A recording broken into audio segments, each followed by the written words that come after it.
Estamos de volta e vamos continuar conversando mais um pouquinho sobre a Bíblia.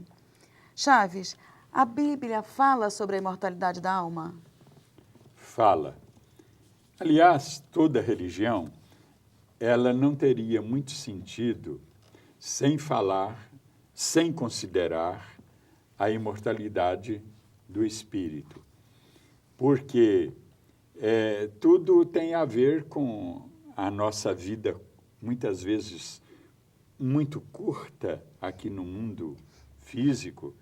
Então, essa crença em algo nosso, ou eu diria, em algo que é a essência nossa, que são os espíritos que nós somos. Então, é muito importante, é um consolo. E o Espiritismo é chamado o Consolador que Jesus prometeu, exatamente porque ele pegou esse assunto, vamos dizer, como diz o povo, de empreitada. É uma questão primordial dentro da doutrina, a crença na imortalidade do espírito. E a Bíblia, com exceção de algumas partes, eu vou dizer, por exemplo, no próprio Decálogo, Moisés ele fala no 4º mandamento que aqueles que honram seus pais, eles terão uma vida longa. Veja, Celina, que ele não fala na vida após a morte. Vocês terão uma vida longa, aqui a vida terrena. Né? Mas é porque Moisés, aí para mim, ele era mais ligado aos chamados saduceus, que não acreditavam em imortalidade do espírito, da alma, não acreditavam em ressurreição, não acreditavam em anjos, em espírito de espécie nenhuma. Os saduceus não acreditavam.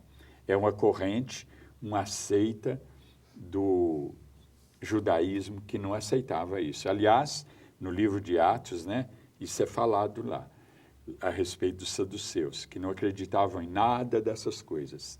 Agora, Moisés, ao falar isso, os intérpretes dessa parte consideram que ele não acreditava na vida após a morte, ou seja, na imortalidade da alma, na imortalidade dos espíritos.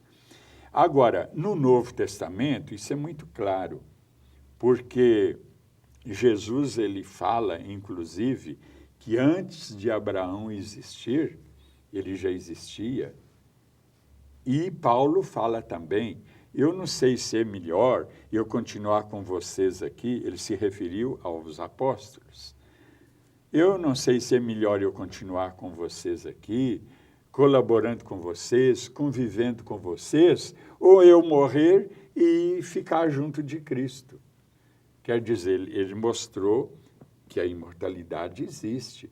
O corpo dele foi para o cemitério, voltou ao pó, mas a essência dele, a alma, iria para Cristo e estar com ele, vivendo normalmente. E temos também na parábola do rico avarento e do pobre Lázaro, nós temos um exemplo de que o indivíduo morre e continua vivendo. Aquela história, né, que é uma parábola, né, do pobre Lázaro, que queria aproveitar as migalhas que caíam da mesa do rico avarento, chamado Epulão, pouco conhecido esse nome. E o Epulão, então, na outra vida, lá no mundo espiritual, isso é tudo figurado, né? A gente não pode pegar o pé da letra. Ele estava numa situação de sofrimento, um sofrimento intenso.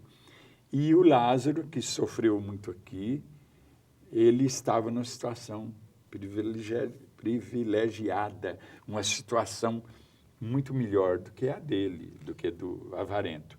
E isso tem a ver muito com a lei de causa e efeito. Né?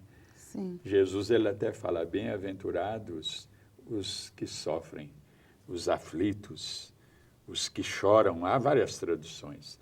E por quê?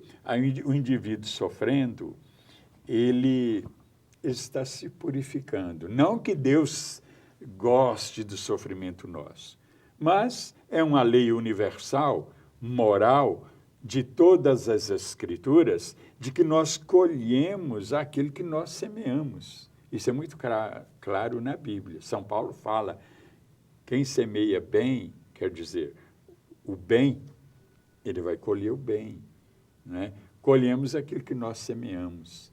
Então, nessa colheita, nós vamos neutralizando os males que fizemos e vamos colhendo bem pelo bem que nós fizemos. E Jesus, ele chega a dizer, por exemplo, a respeito de Maria Madalena, ele fala, aquele que muito amou, quer dizer, aquele que muito praticou o bem, muito lhe será dado. E São Pedro fala na sua primeira carta, uma boa ação encobre uma multidão de pecados. Então, o indivíduo pode ter um sofrimento, uma colheita de sofrimento e de dor muito grande, mas se ele pratica boas obras, ele vai amenizando o seu karma, como se diz muito, seu karma de sofrimento.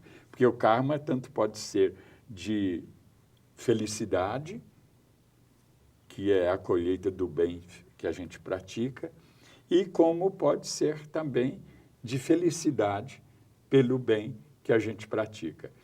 Então, é a lei de causa e efeito. A gente tem que interpretar essa parábola do rico avarento e o pobre Lázaro como o funcionamento da lei de causa e efeito, que não é manipulada por Deus. Nós mesmos é que a manipulamos. Tá certo. Então, nós vemos que tem muita ligação o Evangelho, segundo o Espiritismo, com a Bíblia, com o Novo Testamento. E aí, seria legal nós aprofundarmos mais esse assunto no próximo programa. Tá certo? Sim, será um prazer e muito obrigado por ter estado com você, Celina. O prazer é todo nosso e nós agradecemos também temos a oportunidade de estarmos juntos aqui. Agradecemos também aos que nos honraram com a sua audiência. Sim. E meu abraço para todos. Obrigada. Nós estamos chegando ao final de mais um programa Presença Espírita na Bíblia com José Reis Chaves. Esperamos você no próximo programa. Entre em contato conosco, mande suas críticas, seus comentários, que nós esperamos você, através do site, através do e-mail que está na tela. Até lá.